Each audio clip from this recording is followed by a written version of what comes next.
On a tour across Iceland, a woman spent hours working with a search party, only to discover she spent all that time looking for herself. Apparently, the bus took a short break near Iceland's Eldja Canyon, during which the woman in question went to freshen up and have a change of clothes. It looks like she changed her appearance quite a bit when she tidied up, seeing as the other passengers didn't even recognize her when she came back. The woman didn't recognize herself in the description of the missing passenger, and joined in on the search of the terrain. Luckily, the situation was resolved before the helicopters were called in. A boy in Pennsylvania taped his bullies in action with hopes of finally getting some justice, but he ended up with charges of illegal wiretapping. The student in question was a disabled boy diagnosed with ADHD and anxiety disorder, and he claims to have been a target for ruthless bullying for a very long time. Tired of his tormentors getting away with it unpunished, he provided the principal with filmed evidence. The school called the police, but the story ended up going in a complete opposite direction when the police proceeded to charge the boy with felony wiretapping. The Nomen Global Language Center in Utah fired an employee for blogging about homophones. Tim Torkildsen, a social media strategist for the aforementioned school, has been fired for posting an explanation of homophones on the school's website. He was removed from the position for fear of giving the school an image of an institution promoting homophobia. A homophone is a term from linguistics, which refers to a word that sounds the same as another but has a different meaning. The term has been confused with the term homophobe, which is what brought Torkildsen into a whole lot of undeserved trouble.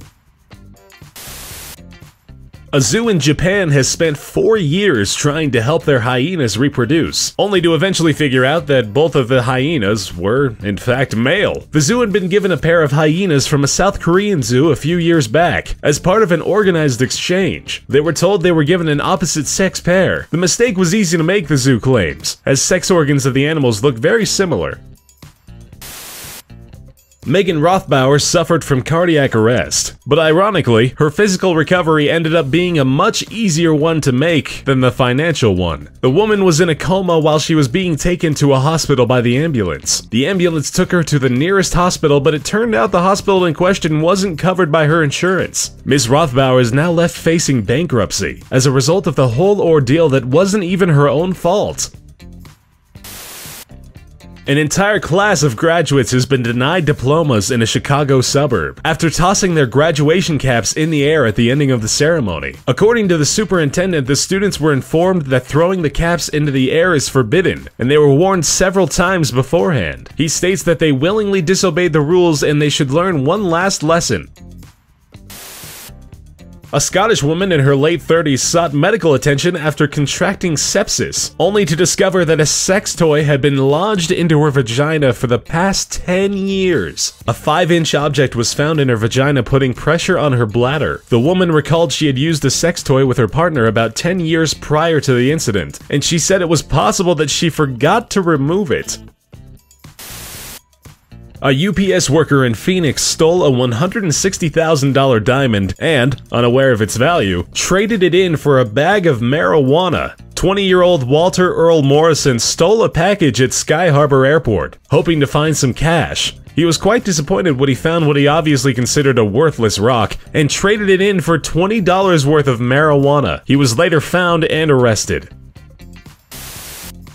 7 people died in Cambodia in the attempt of retrieving 3,000 riel, which is approximately 75 cents in US dollars. An 11-year-old boy was followed by 6 other people down a 5-meter well in order to get back the money his father had accidentally dropped. The sister of the deceased said that the boy thought the amount of money was important for the family as they were very poor.